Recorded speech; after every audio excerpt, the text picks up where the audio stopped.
आपल्यापैकी किती लोकांना भेटले रे बाबा? महिन्याचे 1500 रुपये अलीकडे भेटले का? भेटले असतील ना? भेटले की नाही? हे कोणी नाही दिले आपल्याला, पहिले समजून घ्या. बाबासाहेबांनी घटनेमध्ये काय तरतूद केली आहे की शेवटच्या माणसाचा विकास करा, शेवटल्या माणसाचा विकास करा. त्याला जे पाहिजे ते द्या शेवटल्या माणसाला. बरोबर आहे? जे पाहिजे ते शेवटच्या माणसापर्यंत पोहोचवा. मग शाळा असतील, जीवनावश्यक वस्तू असतील, त्या कुणापर्यंत पोहोचा? समाजातला प्रत्येक घटक त्याच्यापर्यंत पोहोचवा. आणि आता आपल्याला असं वाटतं की आता बाबा खूप चांगलं झालं म्हणते आपलं, नाही का? खूप चांगलं. आता मला सांगा, 1500 रुपये चांगली गोष्ट झाली की नाही झाली? तुमचे घर, आपले घर ती झोपडी दिसते मला अजूनही आपल्या बिहाराची. तसे आपले कौलाचे घर, ते घर त्याची एकदम आज संपूर्ण घराची अवस्थाच बदलली. कोणत्या योजनेमुळे बदलली?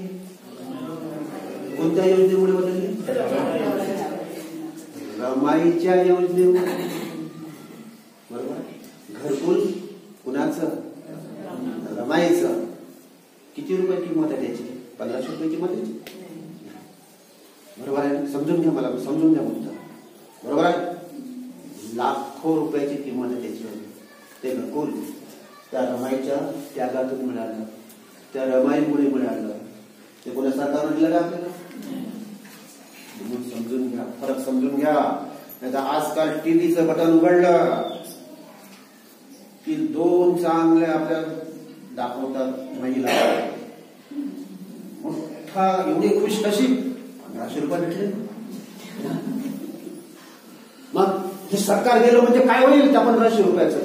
मग याच्यापेक्षा आम्ही सरकारच नाही बदलवू नये असं. बरोबर आहे? सर्व ऍक्टर्स, जेवढे अँकर्स हे आहेत, या सर्वांना पैसे पाठवून, पैसे देऊन सर्व बोलून घेतले जाते. हे ओळख नाहीत का आपला समाज आता सुशिक्षित झालाय? मला दुसरं काही नाही म्हणायचं की आपल्याला बाबासाहेबांना समजून घ्या. बाबासाहेबांनी आयुष्य घेतलं. तुम्हाला एक गोष्ट आहे की मी बोलणं झाली असं थांबून जातो. मी जाता 5 मिनिटं बोलतो तुमच्यासोबत करतो. बाबासाहेबांना जिवंतपणे त्रास दिलाच नाही. बाबासाहेबांचं आता सांगितलं मी की 14 ऑक्टोबर नंतर बाबासाहेब फक्त 52 दिवस जगले. 6 डिसेंबरला महापरिनिर्वाण झालं. बाबासाहेबांचं महापरिनिर्वाण कुठे झालं? दिल्लीला झालं. आणि दिल्लीवरून मग कुठे आणलं गेलं? जिवंतपणे तर बाबासाहेबांना त्रास दिला, पण अंतिम क्षणी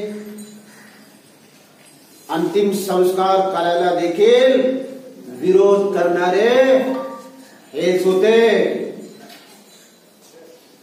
मोठ्या संघर्षातून कसा तरी तो अंतिम संस्कार झाला बाबासाहेबांचा.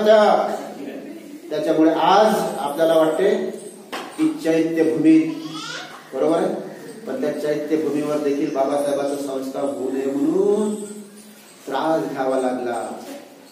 तर एकंदरीत हे त्रास देणारे लोक तुमच्या समोर आहेत. दुसरीकडे संविधानाचे विरोधक तुमच्या समोर आहेत. मग अशा वेळेस आता आपलं आरक्षण संपलंय. लक्षात घ्या सर्वजण, आपलं आरक्षण संपलंय. का संपलंय? सुप्रीम कोर्ट म्हणते आता काय म्हणते? वर्गीकरण करा. मी आता सांगितलं 59 जातीचे लोकांना आरक्षण आहे. आता म्हणते वर्गीकरण करा. म्हणजे बौद्धांना, महारांना, अधिक काही जे काही असतील, आतापर्यंत जे आपलं आरक्षण होतं 15%, ते आता नाही मिळणार. त्याचं वर्गीकरण होईल ना.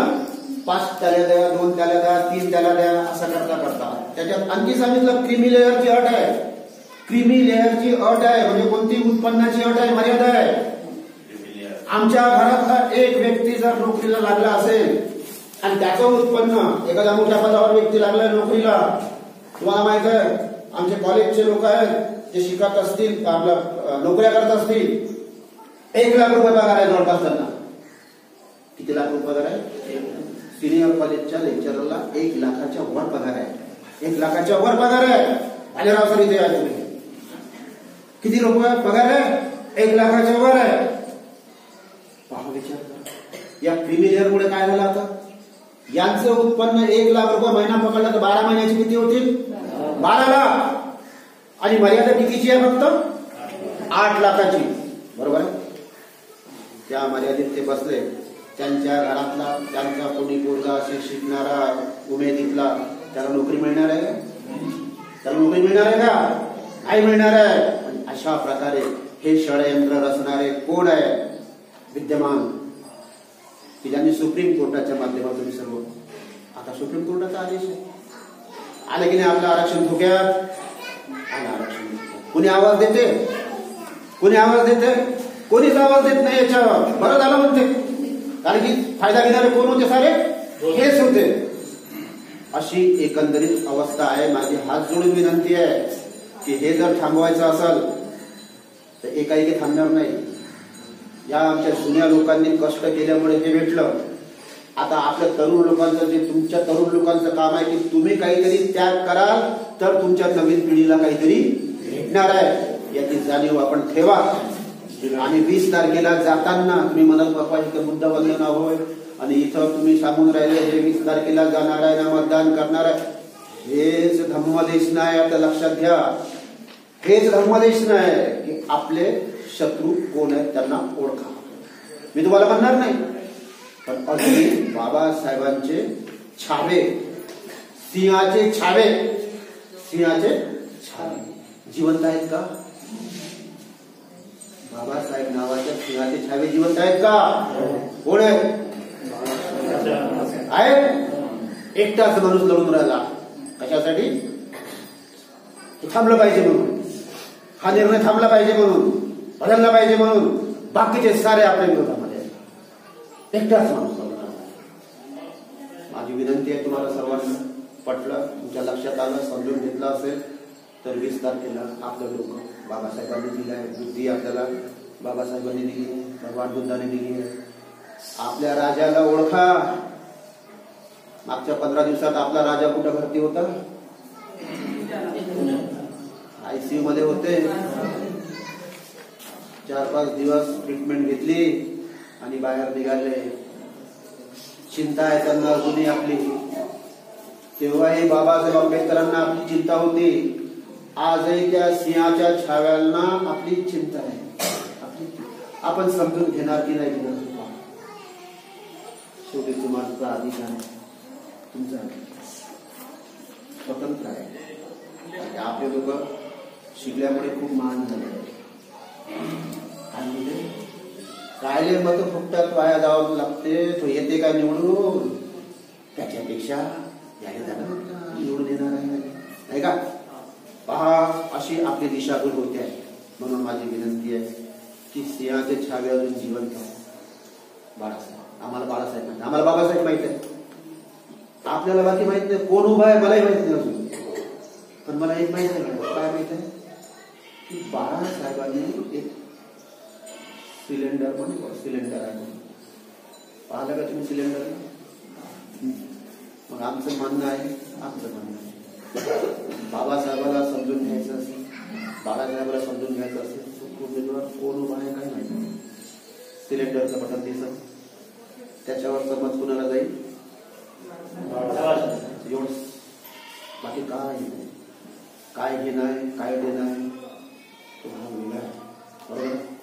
आम्ही एखादा मोर्चा निघाला की हजारोच्या संख्येनं असतो, लाखोच्या संख्येनं 6 डिसेंबरला आम्ही कुठं असतो? चैत्यभूमीवर बाबासाहेबांना वंदन करण्यासाठी लाखोच्या संख्येने असतो. पण त्या लाखोची गिनती कुठे होते का? तर तुम्ही मतदार किती आहे याचं मोजमाप कशामध्ये होते? याचं मोजमाप कशामध्ये होतं? याचं मोजमाप आपल्या मतामध्ये होते. कारण की ते मोजावं लागते. 6 डिसेंबरला इतके लोक गेले, कुणाला मोजावं लागते का? नाही. फक्त सांगतात हा बाबासाहेबांचा समाज. लाखो लोक, मुंग्यासारखी गर्दी, पण त्याची गणती कुठेच होत नाही. ते आपल्या प्रामाणिकपणा नाही, आपण बाबासाहेबांना वंदन करायला एवढ्या भागणार नाही. आपली मोजणी झाली पाहिजे. आपण किती लोक आहोत, आपल्यासाठी किती पैसा खर्च करायचा आहे गव्हर्नमेंटनं, त्याची मोजणी व्हायला पाहिजे. त्याची मोजणी फक्त कशामध्ये होते? त्याची मोजणी दर 5 वर्षाने येणाऱ्या. आता समजलं असेल तर समजून घ्या. धन्यवाद सर्वांचा, शुभेच्छा सर्वांना. थांबतो या ठिकाणी. जय भीम.